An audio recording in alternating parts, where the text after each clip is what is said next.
Assalamualaikum warahmatullahi wabarakatuh. Perkenalkan, nama saya Audila Nurani Wijaya, NIM 2121050300064 dari kelas Akuntansi Syariah 3, Program Studi Akuntansi Syariah Angkatan 2021. Video ini dibuat guna memenuhi tugas mata kuliah Ekonomi Makro Islam yang diampu oleh Bapak Dr. Abdul Wadud Nafis, LC, MEI. Materi yang akan saya jelaskan pada kali ini yaitu tentang kebijakan fiskal dalam ekonomi Islam. Materi yang pertama tentang pengertian kebijakan fiskal. Ditinjau secara etimologi, kebijakan fiskal berasal dari dua kata, yaitu kebijakan dan fiskal. Harold D. Lewis dan Abraham Kaplan memberi arti kebijakan sebagai suatu program pencapaian tujuan, nilai-nilai, dan praktik-praktik yang terarah. Seorang ahli, James E. Anderson, merumuskan kebijakan sebagai perilaku dari sejumlah aktor, yaitu pejabat, kelompok atau instansi pemerintah, atau serangkaian aktor dalam suatu bidang kegiatan tertentu. Fiskal yaitu berhubungan dengan soal-soal finansial. Pada waktu ini, istilah fiskal digunakan dalam arti khusus yang berlawanan dengan istilah moneter. Fiskal berhubungan dengan fix, yaitu aspek finansial pemerintah. Sedangkan fiskal policy atau kebijakan fiskal adalah suatu instrumen manajemen pemerintah atau demand management yang berusaha mempengaruhi tingkat aktivitas ekonomi melalui pengendalian pajak atau taxation dan pengeluaran pemerintah atau government expenditure. Lalu secara terminologi, menurut Mustafa Edwin Nasution dalam ekonomi konvensional, kebijakan fiskal dapat diartikan sebagai langkah pemerintah untuk membuat perubahan-perubahan dalam sistem pajak atau dalam pembelanjaan. Dalam konsep makro disebut dengan government expenditure.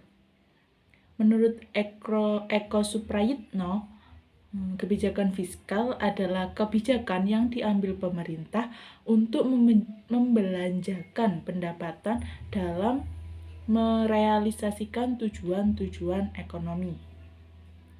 Berpijak pada rumusan yang telah disebutkan tadi, dapat disimpulkan bahwa kebijakan fiskal adalah kebijakan dalam penerimaan dan pengeluaran anggaran yang membuat anggaran itu seimbang, defisit, atau surplus.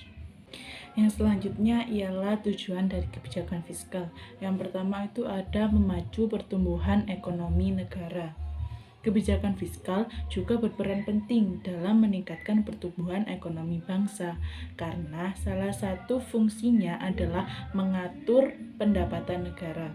Maka, kebijakan fiskal diharapkan bisa mengeluarkan banyak inovasi baru dalam bidang ekonomi yang nantinya menjadi solusi meningkatkan perekonomian di berbagai bidang seperti perbankan, korporat, sampai usaha mikro.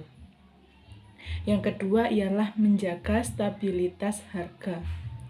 Kenaikan harga barang yang terasa mendadak sebenarnya terjadi akibat banyak faktor, mulai dari yang positif seperti permintaan atau demand terhadap barang tersebut sampai dengan adanya tindakan curang seperti monopoli dan penimbunan komoditi. Untuk mencegah dan memberantas hal tersebut, dibutuhkan kebijakan fiskal agar harga barang kembali stabil sehingga terjangkau oleh masyarakat. Yang ketiga ialah mendorong laju investasi. Dibutuhkan iklim investasi yang baik agar investor mau menaruh uangnya pada suatu negara.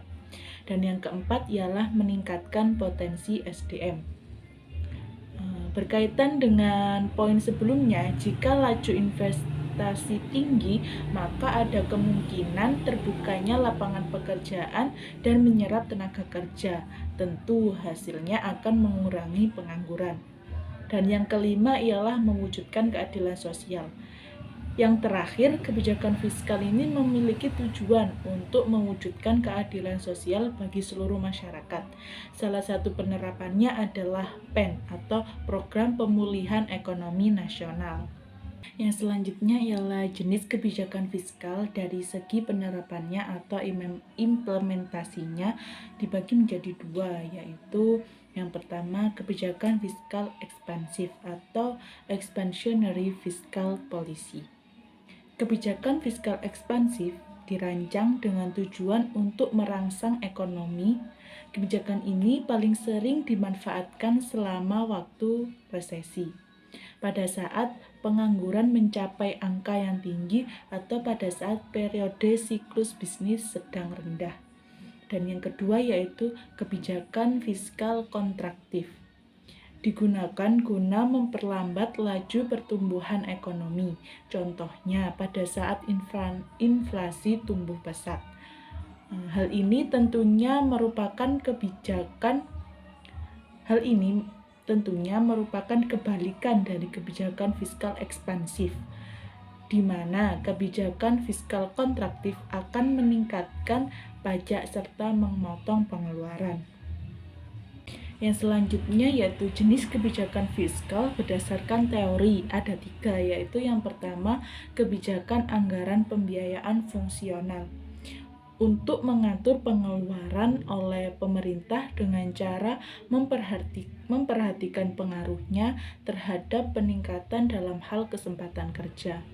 Dan yang kedua yaitu kebijakan pengelolaan anggaran, yaitu mengatur pengeluaran pemerintah, penerimaan pajak, serta pembiayaan guna mencapai laju perekonomian yang stabil. Dan yang ketiga yaitu kebijakan stabilisasi anggaran otomatis, yaitu mengatur jumlah pengeluaran pemerintah dengan cara menimbang serta menganalisa biaya dan juga manfaat dari berbagai macam pengeluaran yang digunakan. Yang selanjutnya ialah jenis kebijakan fiskal berdasarkan dari jumlah penerimaan dan pengeluaran. Ada 4, yaitu yang pertama anggaran dinamis, mempunyai ciri di mana anggarannya selalu meningkat daripada anggaran pada tahun sebelumnya. Hal tersebut dilakukan dengan upaya meningkatkan pendapatan serta melakukan penghematan dalam sisi pengeluaran, sehingga tabungan dari pemerintah bisa meningkat dengan cepat. Yang kedua yaitu anggaran defisit, mempunyai ciri di mana anggaran disusun dari jumlah pengeluaran lebih besar dibandingkan oleh pendapatan negara. Hal ini biasanya diatasi dengan beberapa kebijakan yang berlaku, seperti menciptakan uang baru, melakukan pinjaman atau hutang dalam atau luar negeri.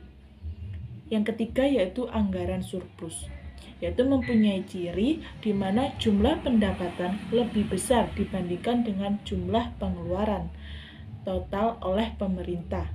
Fungsi kebijakan fiskal surplus adalah demi mencegah terjadinya inflasi.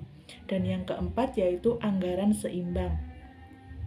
Kebijakan fiskal satu ini diambil untuk menjaga keseimbangan pemasukan dan pengeluaran negara.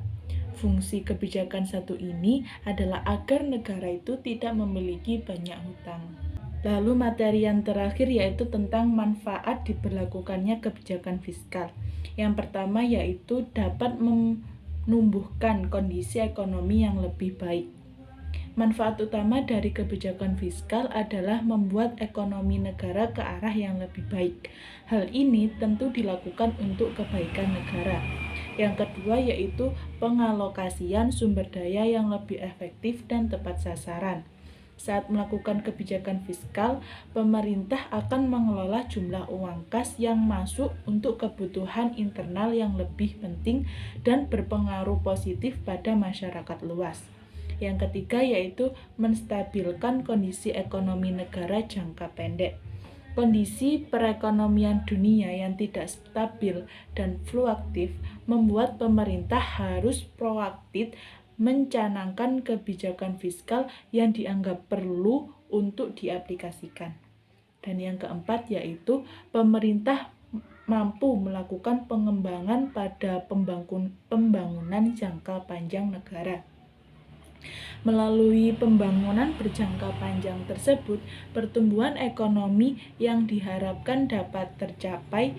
Dengan begitu, masyarakat dapat memiliki kondisi ekonomi yang lebih stabil, fasilitas, serta infrastruktur publik yang lebih memadai. Sekian materi yang bisa saya sampaikan, kurang lebihnya mohon maaf. Terima kasih. Wassalamualaikum warahmatullahi wabarakatuh.